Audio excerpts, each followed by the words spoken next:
Hey, salut les crypto lovers, c'est Weltemer et bienvenue pour l'édition du 17/8/2021 du petit journal du crypto. Alors nous avons un market cap global à 1967 milliards de dollars, il perd 1,99% en une journée. On a le Bitcoin qui est à 45 637 dollars, il perd 1,58% mais il gagne toujours 1,47. En 7 jours, on peut dire que pour l'instant il stabilise, il est en train de chercher sa direction. On a l'Ethereum qui est à 3150 dollars, il perd 2,4%. On a le Binance Coin qui perd 2,33% en troisième position devant Cardano à 417,11 dollars. On a Cardano, la petite aide de mon cœur, après avoir fait un pic à 2,20 $, se retrouve à 2,04 $ avec une perte de 4,43%. C'est normal, quand tu montes en temps, généralement, tu redescends.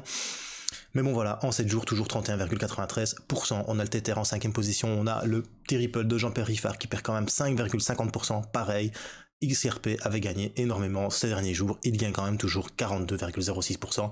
En 7 jours, on a le Dogecoin qui perd 5,80% à 0,31. L'USD Coin qui est en 8e position, le petit Polkadot de Magic War à 25,12 $, il gagne 22% en 93 en 7 jours et il perd 1,88%. Et on a Solana qui revient en force avec un 65,16% à 65,51 $. C'est juste insane. Est-ce que Solana va bientôt toucher les 80 $?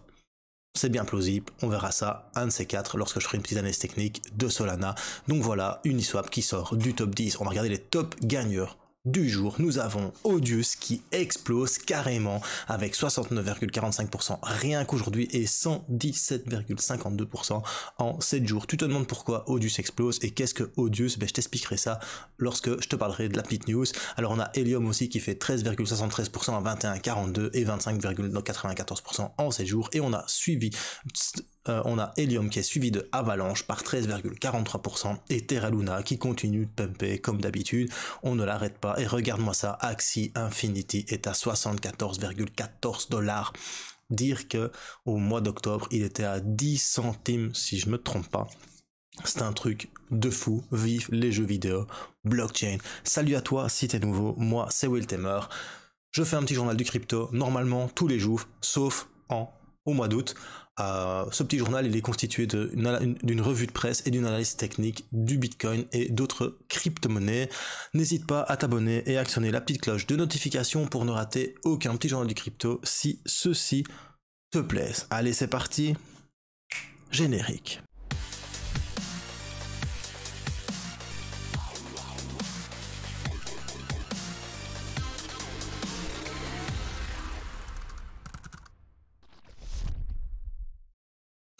Alors si tu veux nous rejoindre aussi sur Twitter, ça se passe sur Culture Crypto FR, t'as tous les liens qui se trouvent bien évidemment en description. Alors la première news du jour, elle se passe sur culturecrypto.fr par mon ami TK.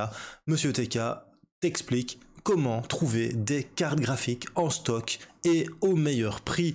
Conclusion, t'as même pas besoin de chercher, il te donne carrément 7 trucs et astuces comment faire pour trouver une carte graphique, soit pour jouer, soit pour miner, au meilleur prix, car pour le moment, c'est la croix et la bannière pour trouver des cartes graphiques. Il a la solution, je t'invite à regarder sa vidéo sur sa chaîne YouTube, Monsieur TK, ou alors directement aller sur culturecrypto.fr et cliquer sur le lien du site et tu as le lien de la vidéo, bien évidemment. Après ça, on apprend que Microsoft et Alibaba vont construire un système anti-piratage sur Ethereum. Donc Microsoft cherche à développer des mesures anti-piratage sur Ethereum en utilisant bien évidemment la blockchain et les recherches du géant chinois d'internet Alibaba associé avec l'université de Carnegie Mellon. C'est un article qui est publié sur le département recherche de Microsoft. Ils vont utiliser un mécanisme de preuve de fuite sur une blockchain qu'ils vont appeler Argus. Ce sera une blockchain public ça va permettre de retracer le contenu piraté jusqu'à la source d'origine. Tout ça grâce avec un algorithme de filigrane, un petit peu comme on a sur nos billets de banque, le filigrane, quelque chose que tu ne vois pas, mais qui sera directement incrusté dans la copie. Conclusion, ça signifie qu'il n'y a aucune possibilité de signaler et d'utiliser le même contenu plus d'une fois sans le posséder réellement. Fini de pouvoir pirater des programmes Microsoft je suis tellement Cardano, Microsoft ou alors d'autres programmes grâce à la blockchain Ethereum. C'en est peut-être fini du temps des graveurs, enfin ça fait très longtemps en fait que c'est fini du temps des graveurs, je me fais vieux, mais c'en est peut-être fini du temps des jeux piratés et autres programmes. Moi je dis bravo la blockchain, car oui, l'industrie perd des milliards de dollars. À titre d'exemple, Microsoft est victime de piratage de logiciels depuis des années. En 2018, le PDG Steve Ballmer s'était plaint que seulement 1% des sociétés chinoises et entreprises chinoises utilisant Microsoft Office payaient pour cela, et ce qui coûtait plus ou moins à l'entreprise 10 milliards de dollars de bénéfices par an. Un truc de dingue quand même.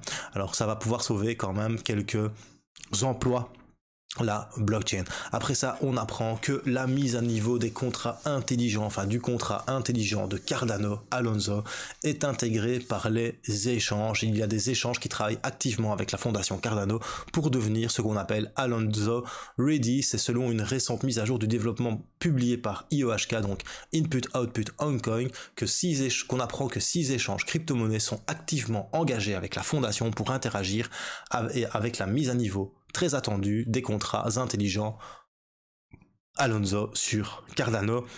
Et il n'y a rien à dire, je pense que ça va vraiment être un gros déclencheur pour la blockchain Cardano, tout simplement. Après ça, on apprend que Alibaba lance un tout nouveau service d'enchères sur sa plateforme de vente et d'enchères pour l'accessibilité aux NFT. On va pouvoir utiliser, enfin les Chinois vont pouvoir utiliser WeChat de Tencent pour acheter des NFT sur Alibaba, bien évidemment, pas avec de la crypto-monnaie, mais avec l'Yuan crypto peut-être, ou alors en tout cas avec de la monnaie fiat. Mais voilà, il n'y a peut-être pas de crypto-monnaie en Chine, mais par contre les technologies blockchain se démocratise et se multiplie, à l'instar de On-Chain, qui est la technologie blockchain de Alibaba, qui va supporter les NFT vendus sur Alibaba. Après ça, on apprend que la plateforme Audius, donc Audius en fait, c'est une plateforme de streaming sur blockchain, de musique sur blockchain, augmente de 143% suite à son intégration à TikTok.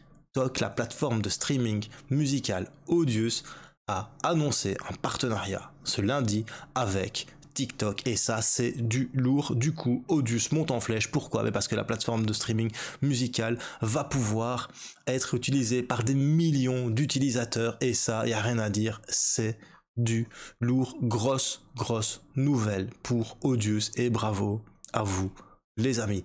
Voilà, après ça, on apprend que la Banque Populaire de Chine ferme 10 sociétés de trading de crypto-monnaies en Chine. Bien évidemment, la Chine poursuit sa politique de répression des crypto-monnaies, et la succursale de Shenzhen de la Banque Populaire de Chine s'attaque aux sociétés de trading crypto-monnaies sur le territoire. Plus de 11 sociétés ont été fermées directement et ils en visent 46 autres. Après ça, on apprend que le géant bancaire britannique Lloyd embauche un expert en crypto-monnaie. J'ai hâte qu'on embauche un expert crypto-monnaie en Belgique. Je pense qu'à ce moment-là, je me permettrai de postuler. Alors, le Lloyds Banking Group du Royaume-Uni cherche à embaucher un directeur principal de la crypto-monnaie et de la monnaie numérique et de l'innovation, qui s'ajoutera à la liste croissance des banques s'aventurant dans les crypto-monnaies. On va citer la banque Lloyd. En tant qu'entreprise, nous devons suivre le rythme de ce changement et explorer les opportunités dans les monnaies numériques qui auront un impact sur la vitesse à laquelle les paiements se règlent. Tu m'étonnes. Et tireront des avantages de liquidité et soutiendront l'expansion des services de paiement pour les banques. Il est également possible d'étendre cette offre à nos clients. Conclusion, ça signifie que pourquoi pas Lloyd pourrait étendre le fait d'avoir des crypto-monnaies à ses clients. Et surtout, vous savez bien que pour l'instant, en Angleterre, ils ne sont pas beaucoup crypto-friendly, que du contraire, ils sont assez méfiants contre les crypto-monnaies. D'ailleurs, Binance en fait les frais. Mais bon voilà, un géant bancaire, ça fait plaisir quand même, surtout qu'on sait que Barclays a interdit les crypto-monnaies, enfin, a interdit les virements vers Binance. On sait qu'il y avait une autre banque aussi qui n'était pas très chaude. Donc voilà, je pense que c'est quand même bien pour les cryptos qu'une grosse banque au United Kingdom, donc dans les îles britanniques, décide d'engager du personnel afin de déployer peut-être des solutions crypto-monnaie et pouvoir prêcher la bonne parole auprès de l'État, hein, parce qu'il faut pas oublier que toutes ces grosses sociétés font du lobby auprès des États. Qu'est-ce que le lobby?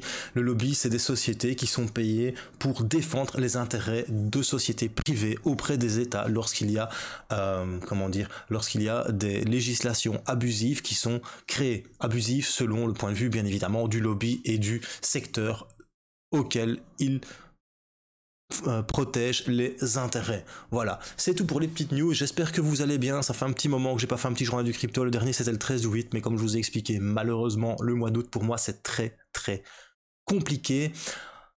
Avant de faire l'analyse technique du Bitcoin, je voudrais remercier les 5 personnes qui m'ont pris un mug Choose Life, Choose Freedom, Choose Bitcoin et les 2 personnes qui m'ont pris un mug Crypto Lover. Merci à vous les amis, bien évidemment, ça aide la chaîne afin de pouvoir acheter mon petit Canon 5D. Bien évidemment, un Canon 5D, ça coûte un pont, faudra du temps pour que je puisse me le procurer, mais quand je me l'aurai procuré, je vous ferai une vidéo de remerciement, bien évidemment, et je vous ferai une petite vidéo sur le matos que je possède pour vous faire les vidéos. Merci à tous.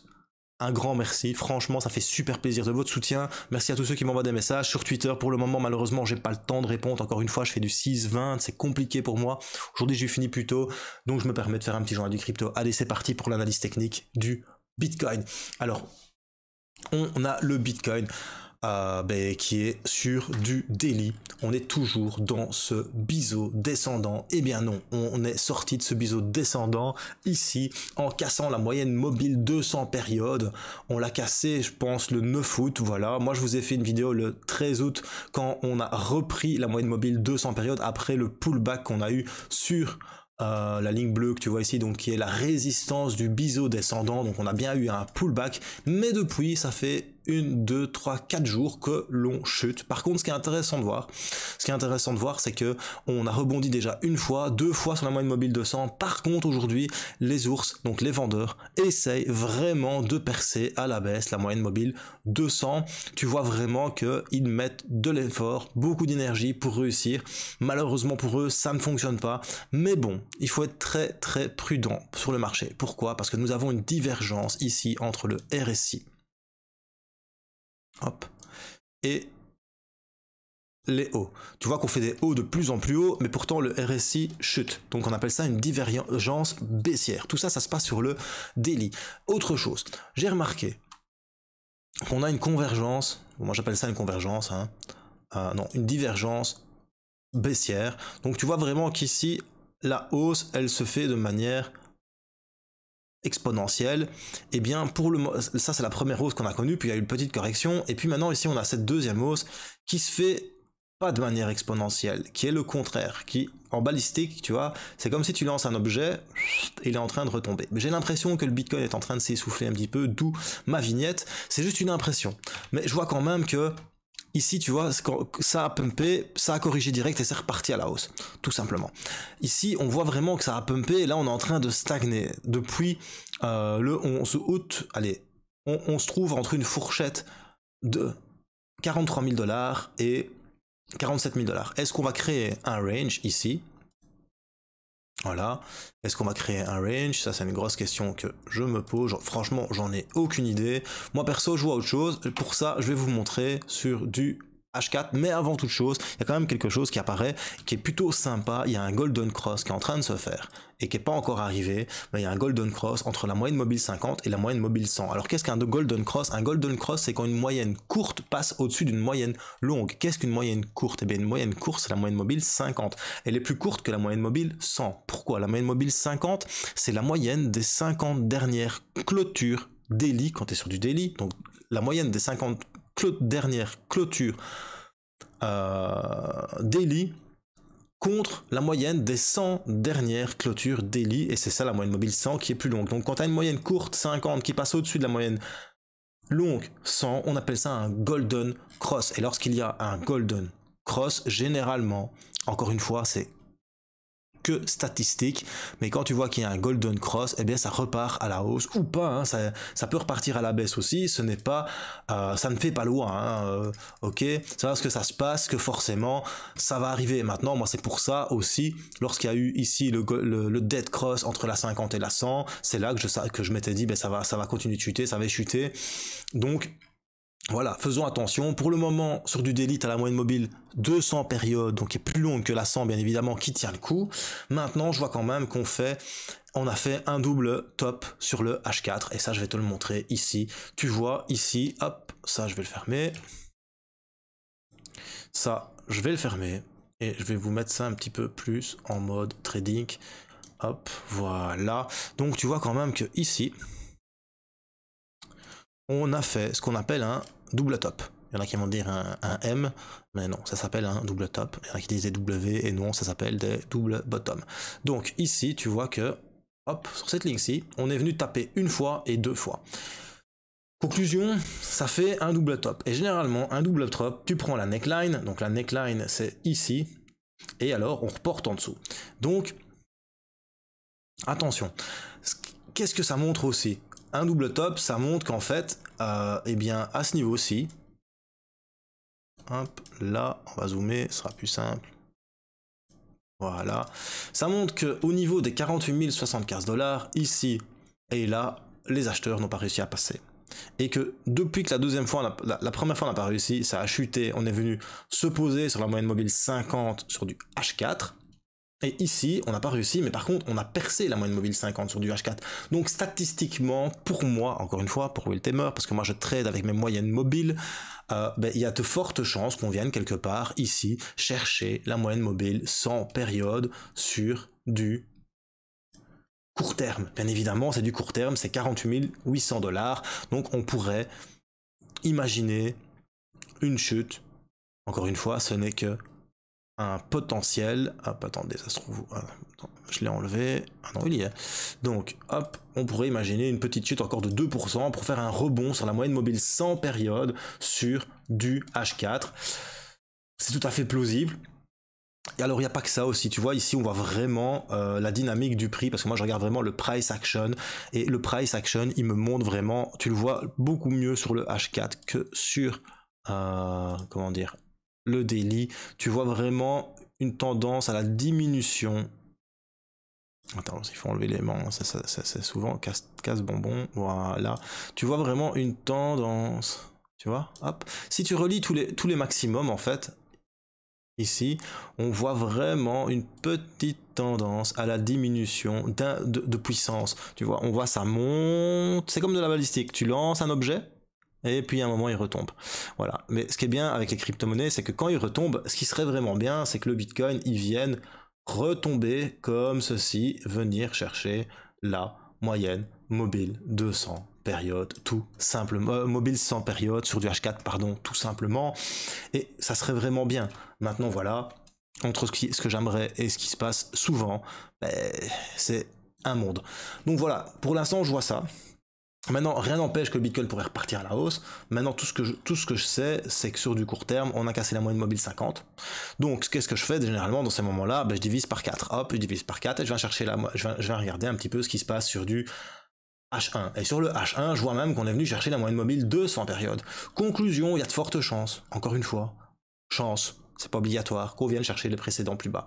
Alors le précédent plus bas, ici tu vois d'ailleurs, précédent plus bas, il est ici, à 45 200. Maintenant, je pense que celui-là qui est un petit peu plus important, c'est celui-là, à 43 795 $. En plus, il rentrerait en concordance avec la moyenne mobile 100 périodes. Et si on casse celui-ci, encore une fois, tout ça, c'est des possibilités, je ne dis pas que ça va arriver. On pourrait venir chercher les 42 799 $ pour peut-être revenir faire un pullback sur un précédent plus bas, encore ici à 38 000 $, ou alors venir chercher quelque part les 37 000 $ ici. Voilà, hop, tu vois qu'ici ça a rebondi, ça reparti, revenir encore chercher les 37 000 $, mais ici quelque part sur La ligne bleue que tu vois là, qui représente la résistance du biseau descendant. Voilà, ça c'est pour le Bitcoin. Encore une fois, tout ça n'est que hypothèse et supposition. Je ne vous dis pas que ça va arriver, mais bon voilà, moi quand je vois le price action, tout ce que je vois c'est que pour l'instant, il perd en puissance. Il perd le Bitcoin en puissance, ça se voit, ça fait 4 jours qu'on est dans le rouge. Maintenant, bien évidemment, là on se trouve sur la moyenne mobile 200. Est-ce que les bulls, donc les acheteurs, vont avoir un regain d'énergie pour reprendre de la force et refaire partir à la hausse le Bitcoin? Là est la question. Maintenant, moi ce que je vois aussi, le price action, ce qui est important de regarder, c'est que les volumes ils sont en chute depuis. Hop, on va se mettre sur du H4. Tu vois vraiment que les volumes, ils diminuent. Comme les volumes diminuent, comme le RSI diminue, je pense qu'il y a une chance qu'on vienne chercher les 43 000 $. En plus, c'est un précédent. Sur le H4, les 43 000 $, c'est le dernier plus bas. Ici, voilà, qui correspond en plus avec cette petite zone-ci. Donc on peut même faire encore mieux qu'un plus bas et une ligne. On peut vraiment, regarde un petit peu ce que ça représente, ça ici. Voilà, on pourrait venir chercher cette zone-ci entre 43 500 $ et 45 000 $ pour rebondir après, comme on a fait juste ici. Ce serait juste magnifique, comme on a fait au 37 315 $. Voilà, c'est tout pour l'analyse technique du Bitcoin. C'était Will Tamer pour le petit journal du crypto. J'espère que t'as aimé. Si t'as aimé, n'hésite pas à mettre un petit pouce bleu. Ça aide au référencement de la chaîne. N'hésite pas aussi à mettre un commentaire. Ça aide bien évidemment au référencement de la chaîne. Et surtout, bro, n'oublie pas. Choose life, choose freedom et choose Bitcoin.